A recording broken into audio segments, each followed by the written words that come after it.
Welcome back. Today, we're talking about microdosing mushrooms, a topic that brings curiosity to some and uncertainty for others. My goal with this episode isn't to promote it, discourage it, or offer medical advice. My goal is simply to create a space to listen, to understand why someone might choose this path, what the experience has been, and how it shapes their emotional and mental health. Microdosing, if you're new to the concept, generally refers to taking very small, subperceptual doses of psilocybin mushrooms. Some people say it helps with focus, anxiety, creativity, or even emotional regulation. Others say it doesn't help at all. Some people feel comfortable with it, and some don't. Experiences vary, of course, and so do people's beliefs about it. And that's exactly why I wanted to have this conversation, because mental health is not one size fits all, and understanding someone's journey doesn't mean that you're agreeing with it. It just means you're listening.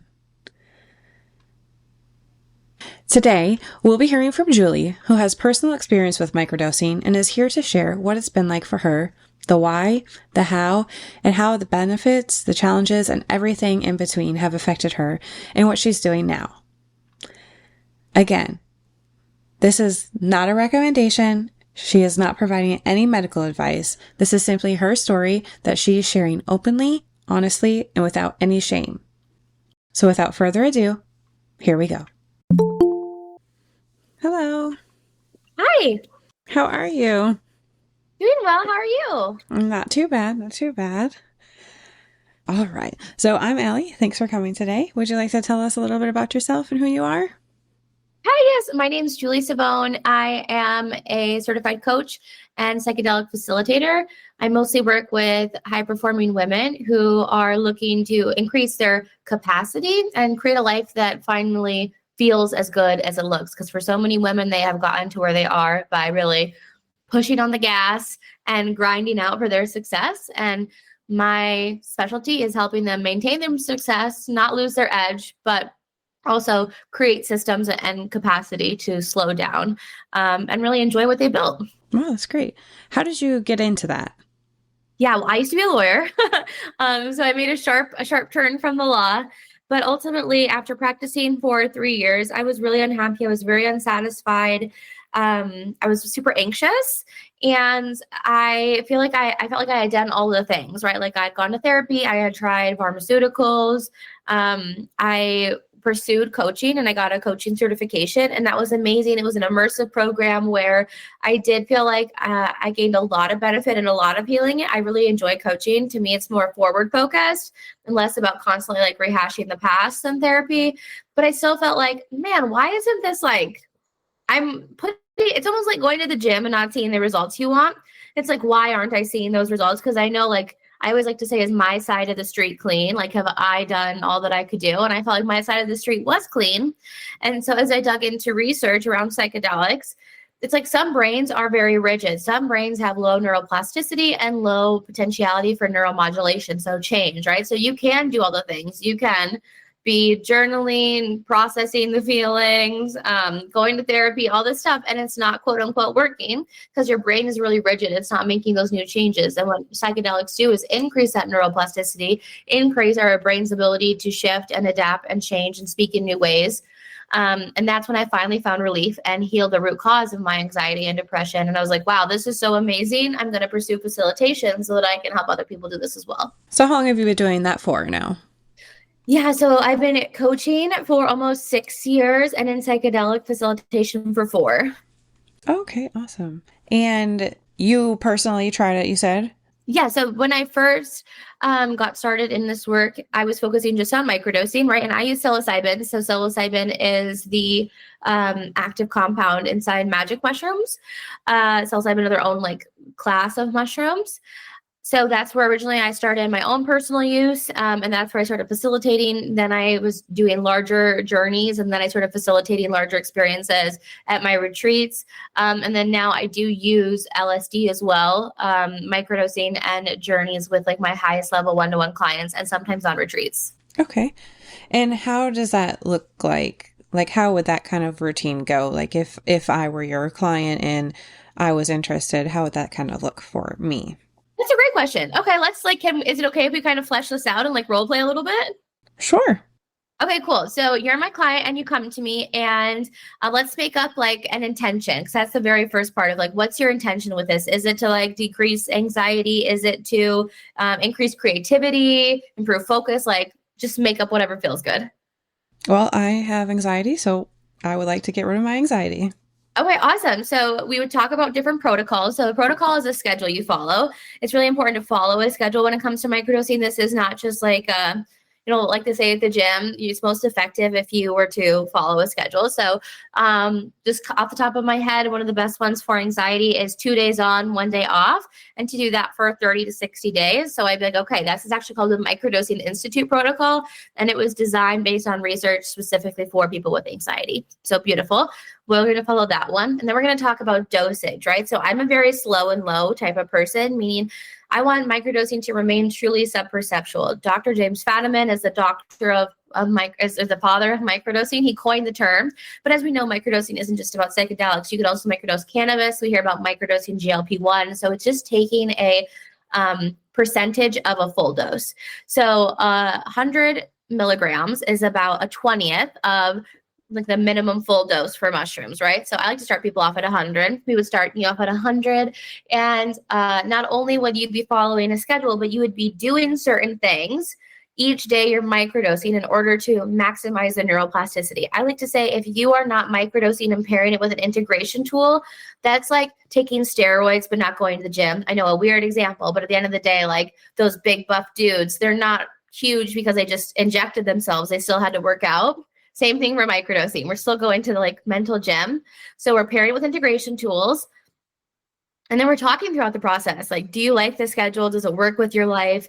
How are you feeling on 100? Do you feel like maybe you want to go down to 50? Do you feel like maybe you'd like to go up to 200? And so we work together, coaching in sessions to work through different things that are coming up to get to that root cause of your anxiety.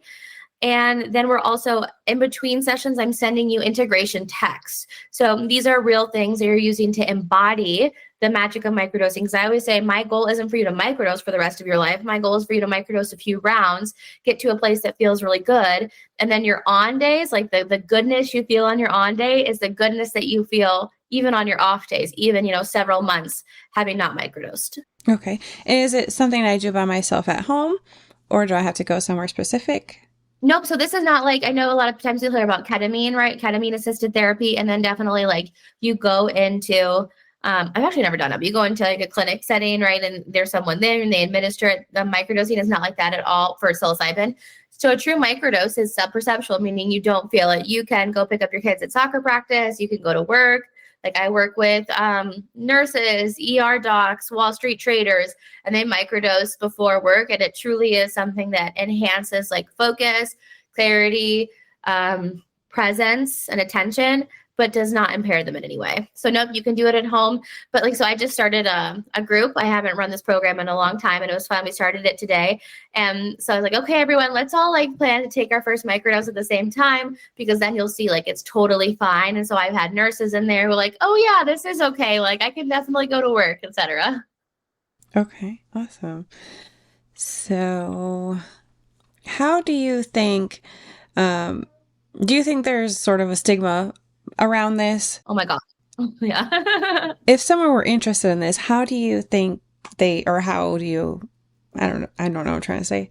It's late. Sorry. How do you think that, they could try to get through that stigma if this is something they do want to pursue? Because I feel like sometimes people are really standoffish on things like this, especially if other people are like, oh my gosh, you're going to do that.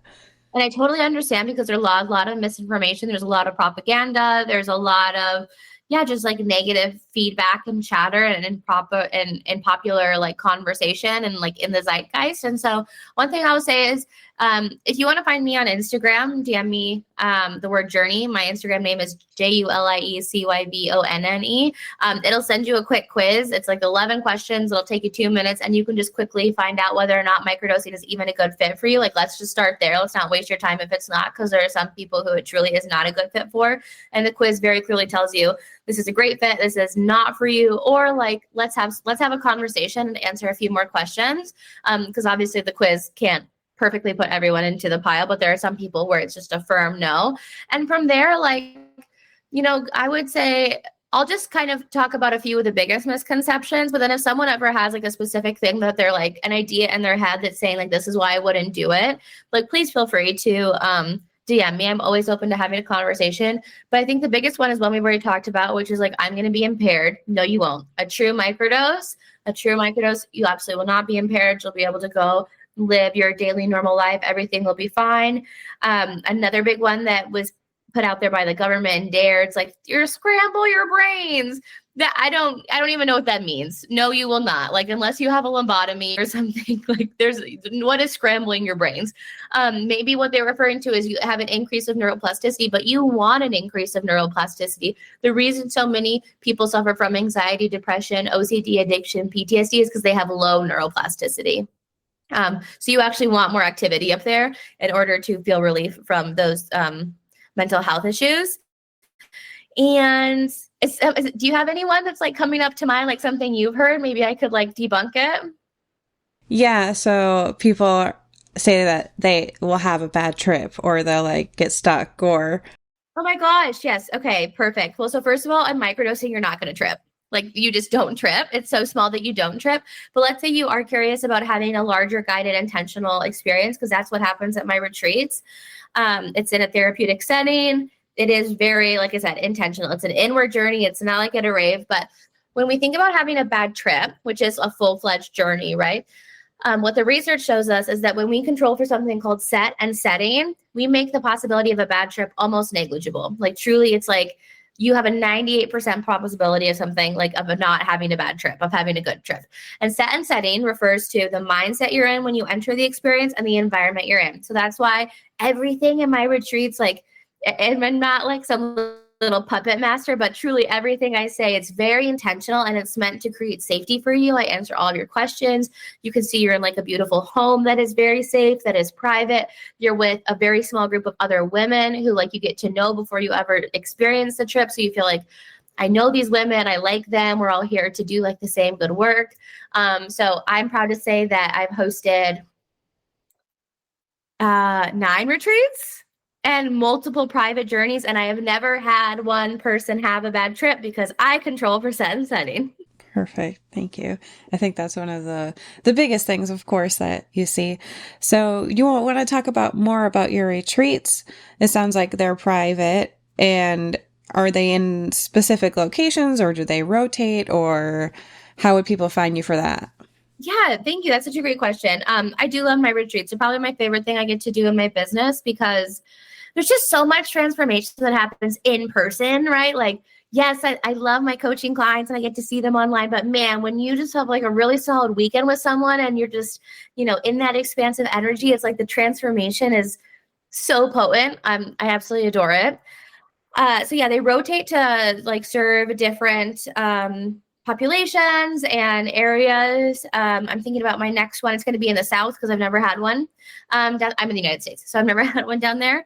But they are 4-day experiences. So you come on a Thursday, you meet the other, it's at most 5 to 6 women. I keep them small. I want everyone to feel like I know who you are. I understand what you're going through. You know the women's names. Like, it's not like you're so big that you forgot someone. There are some retreats like in Costa Rica where you have 60 to 70 people. And it's just like, that to me is not what I want. So I base my retreats off of what I would want and what would make me feel safe and good. So 5 to 6 women total, plus me and my assistant. We'll have breathwork. We'll do a breathwork practice that night that's meant to stimulate a psychedelic experience. I am a breathwork facilitator, and the type of breathwork I facilitate mainly is one that was designed to have a psychedelic experience with no psychedelics. So you're totally in control. I like to say you're in charge of your rocket ship that night. We have an awesome dinner together. All of us ladies start to get to know one another. And the best part about breathwork is that I tell you, Right now, you're in control. With the mushrooms, you get to release that control. So like you decide if you really want to go, you go. If you just want to rest for now, you rest. The next morning, I go over flight instructions. This is, again, designed to help you feel comfortable, like you know what's happening, how to get the most out of the experience. We talk about our intention. We bless the mushrooms. I give you some tools to use in case, big feelings happen during the journey. I make sure everyone knows what's happening. We talk about individual dosage because like the dose you take would be different than the dose someone else would take. Then everyone lays down, eats the mushrooms at the same time. I have a playlist going. The music is very important when it comes to mushrooms. And with your eye mask, you go on, I like to say, your own inward movie. It really is like a movie that you're sort of watching unfold, and whatever is meant to come up will come up, right? I've had people who childhood traumas come up. I've had people who their relationship and just feeling like we'll get through this tough time has come up. Like a lot of different experiences, but all beautiful. Everyone kind of, I like to say, lands their plane around the same time. And everyone at that point, it's a lot. So I just say, girls, go enjoy the pool, sit outside, have a snack. We'll have dinner together. Just, reassemble at this point in time. Because then Saturday, that's when we get into integrating your trip. First part is everyone can share their experience, no interruption. Take us on your movie, right? Tell us what it was all about. And then we go and we have an integrative play activity. So that looks different depending on where we're at. But we're going to be on the coast in the South. So I'm going to have us like get a nice private charter. We'll go out on the water, have a great time. And then we'll come in and we'll do my integration exercises. These are tools that I've built specifically for integration. So it's like what came up from the journey, what gets to change in your life, what are you going to do as a result, and how are we going to make sure it happens so that you leave like with really clear next steps. I had a friend who told me she paid $20,000 for the psychedelic experience, and they gave her absolutely no support afterwards. And then she had to go find another facilitator. This was before she knew me. She had to go find another facilitator just to make sense of the first one. That is not what happens here. So Sunday, we'll go over a little bit more of integration. I give everyone a microdosing masterclass so they can use microdosing as a tool for integration. And then we talk about our mini mind, because for the next month you have built-in support. We have 3 group calls. We have a group tech support so that you're like, okay, not only was this a life-changing weekend, but it actually did change my life because I'm doing something with all the insights.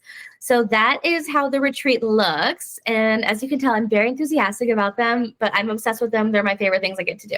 That's great. No, I think like if you're going to do this and, it's probably stepping out of a lot of people's comfort zones, you need to have someone like you who's enthusiastic about it, who I had no interest in this at all, but I would do it just because I'm talking to you right now and I feel just comfortable with you. You know what I mean? Like if you're not comfortable with the person, or you don't feel like the person is 100% on board, or, if the person that you're talking to isn't comfortable either, people aren't going to want to do it. So I think it's great that you're that way. If we could just go back to you personally, what is your personal experience? Like was there anything surprising that happened when you first started, your journey of microdosing for you personally? Yeah, I do just want to put one little thing out there. And I think what you said was just like so true. And maybe you didn't even realize like how true it was within the psychedelic world, simply because like I know that you said I'm not interested in this, like I've never pursued this at all. But what you said about if you're not comfortable with a person, please don't sign up to work with them. Like if you're listening to this and you're thinking that girl is not my vibe, me not being your vibe will very negatively impact your experience. So like you definitely get to find someone who is your vibe, because psychedelics are extremely suggestible. So unless you feel like I love that girl's energy, you don't need to be obsessed with me, but if you're like, I like that girl's energy, I feel like safe with her and she makes me feel comfortable, then that's yes. But truly, I don't care if you work with me or someone else, please don't work with someone where you feel uncomfortable or they're not 100%, like you're not full body yes. Okay, I'm getting off my soapbox. Yeah, so for me, what surprised me, honestly, I didn't think my anxiety was ever going to go away. I remember crying on my couch. This was like 8 years ago, just sobbing one night. It was winter, like it is for me right now. And I was like, I'm doomed. I'm always going to have some level of anxiety. I'd gone to therapy. I had tried Prozac. And I was just like, I'd worked out. I had done the body scan meditations. And I was like, why isn't this working. Like, it sucks. I'm just always going to be anxious. And it felt like someone should have just tattooed anxious across my forehead. And so honestly, when I like didn't have it anymore, and now it's been like 5 years since I've experienced, not since I obviously sometimes, right? Someone feels anxious, but like I was anxious, like period. I was an anxious person. Sometimes I'll still like experience anxiety, but like I am not an anxious person.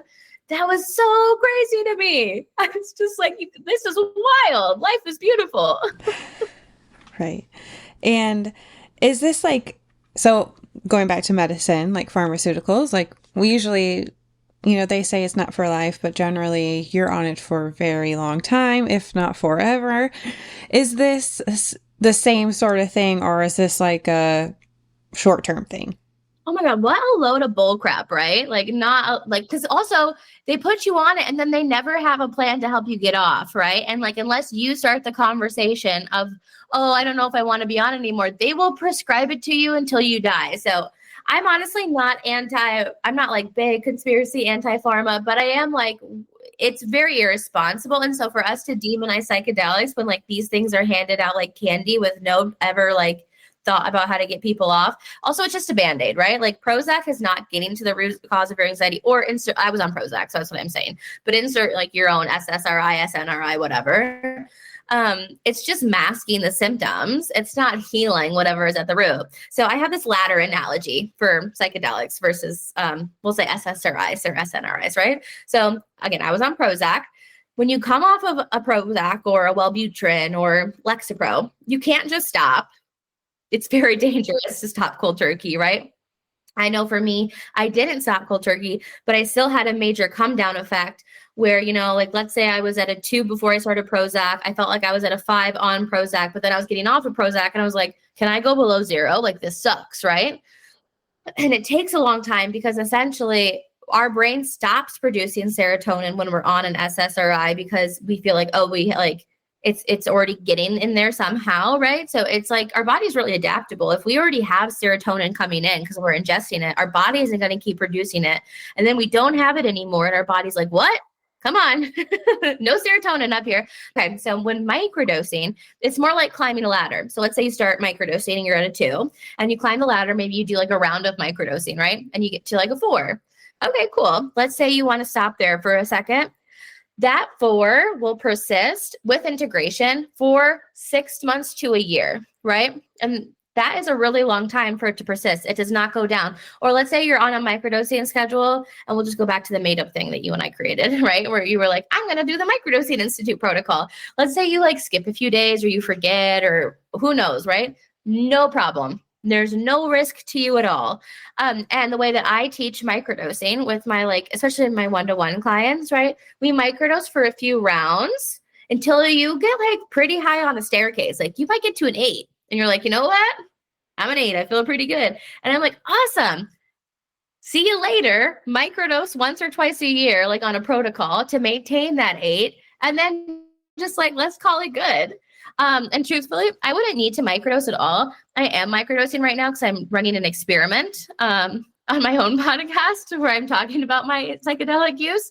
But if I weren't, I wouldn't need to, and I wouldn't because I feel good. And it's like it's a true like root cause change. Okay. Yeah, that's great. I'm a nurse myself, and I just recently got off of all of my medication. I had been on for over 10 years, and I was like, it got to the point where they were like, you either have to do ketamine or like ECT. And I'm like, I'm not doing any of that. And this obviously is not working because I've went through an entire carousel full of medications over the years.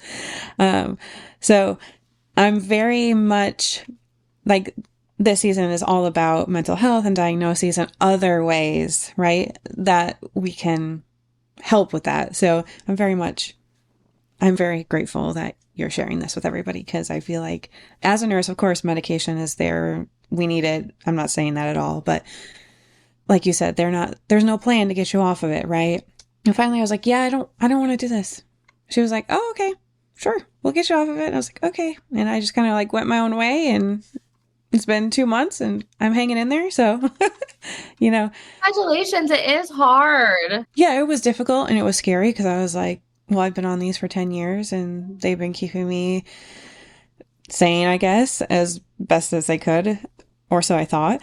And, just learning other ways, other things that can help you. And mine is literally fruits and vegetables, which I know sounds insane, but I was not getting fruits or vegetables. Like, I don't really like them. And I started making a smoothie every morning and adding like super fruits. I'm not sure if you've ever heard of those, but super fruits, and I'm good. It's the weirdest, it's the weirdest thing, but That doesn't sound crazy. I mean, our mental health, our neurotransmitters start in our gut, right? Like that's where they're produced. So also they have so many minerals, right? So who knows if maybe some of what was coming in was like a mineral deficiency. yeah. So all those years I was like, oh my gosh, there's something wrong with me. But I was like, oh, I'm just eating like crap and not getting what I'm supposed to. Well, yeah, I mean, we don't, there's so many things that no one wants to test, right? It's just like, here, take this pill. Right. Right. So, and then, so for the people who went through all of their, what'd you call them, rounds, and now they're just like on maintenance, so to call it, do they still get their, I don't want to say medicine, I call them capsules, microdosing capsules. Do they still get their capsules from you, or is there like a different place to get them from? So growing mushrooms and that is very difficult actually. Like you don't want to, I wouldn't say DIY because you could hurt yourself. So I work with 3 different companies. They're based out of California, all of them, but they ship to all 50 states. So, they never get them from me technically, like they're always getting them from them. So yeah, they have their ordering links, and I'm very good about also updating. If someone's like, okay, this is an updated link for something, I always send that out to all my past customers and clients and stuff. So, yeah, it's something where you can, continue microdosing and always feel like I know where this is coming from. And it is exactly what I think it is. And that's why I like these 3 companies. I like to say I'm not like a dictator. If you want to order it from somewhere else, you go for it. But I will guarantee, because I've been to these companies' production facilities, so, like I have personal relationships with all of them. Like they're people that I truly know, like, and trust. So they are the capsules. They're, dried mushrooms. There's no filler in there. That's why I also don't like gummies or chocolates, because honestly, you don't really know how much is in a gummy or a chocolate. There've actually been a lot of tests, not from the companies I work with, but like other companies that they tested mushroom chocolates. There was no psilocybin in there, 0%. But because I use capsule, or I recommend that people use capsules, you know exactly what's in there, and it's just dried mushrooms. So yeah, there's absolutely, like, you don't have to do some weird sketchy person on Instagram, whatever. Perfect. And then you mentioned that you're on Instagram. What else are you on so people could find you? Instagram's definitely the best place. So Julie Cyvonne, JulieCyvonne. But if you take that and put .com after it, that's my website. There is a question form. You can send me a question, and I personally I do respond to all the question inquiries. And then if you're like, what is this weird podcast she's talking about where she's doing a psychedelic experiment? It's called 365 Days of Plant Medicine, The Inner Trip. So you can come learn more about what I'm doing over there. It's a really cool experiment. I'm having a lot of fun with it. I feel like that Brian Johnson guy kind of copied me, but I'm not quite doing what he's doing. Okay. All right. Well, I'm glad. Is there anything that you think we missed, or anything you would like to add just to let anybody know? Then I might say, if you're feeling like, okay, I'm interested in this conversation, it's something that I've been looking for, I'll be enrolling for my incubator. It's only 10 women, so I don't know if it'll be filled by then, but during the month of January, and that's really where we use psychedelics to like increase the capacity and get to our next level through ease and grace, not like hustle and grinding. And I like to say, really find out what it's like to exist in your zone of genius, not just like touch it once in a while. But for anyone at any time, Unbreakable, my DIY text program, is a great place to start. So if you're interested in either of those, you can reach out to me. It'll be on my website. You can DM me. But, I really appreciate that you were willing to have this conversation with me, because I know that you said you're not like, this isn't something that is for you. But I also want to say, this is a little bit of an aside, but I do feel like you made the right choice about ketamine. And you're probably like, but this girl's a facilitator. I really am not a fan of ketamine.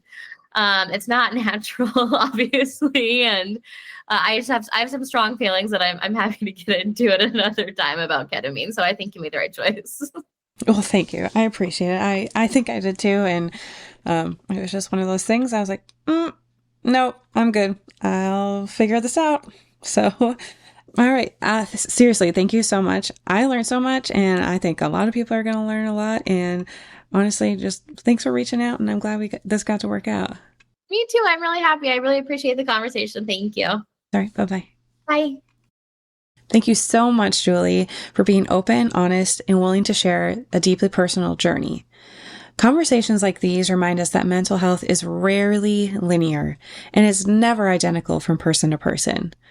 Microdosing mushrooms remains a topic full of curiosity, strong opinions, stigma, and evolving research. And what we heard today is just one experience. Some people feel supported by alternative approaches, others don't. Some find clarity in it, and some find it doesn't help at all. The most important thing, and the message I want to leave with you, is that you deserve to make your own informed, mindful decisions about your mental health. Always talk to qualified professionals, do your own research, understand the risks and the benefits, and choose the path that aligns with you and your values, your safety, and your well-being. Your mental health journey doesn't have to look like anyone else's. It doesn't have to fit inside a box. It just has to support you and only you. If today's episode sparks some curiosity, compassion, or reflection, I hope you give yourself a moment to truly sit with it. Ask yourself what you need right now. How are you feeling? What supports you?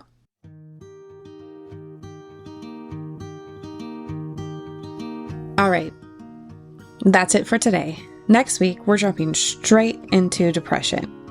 Thank you for being here, for being human, and for letting yourself feel.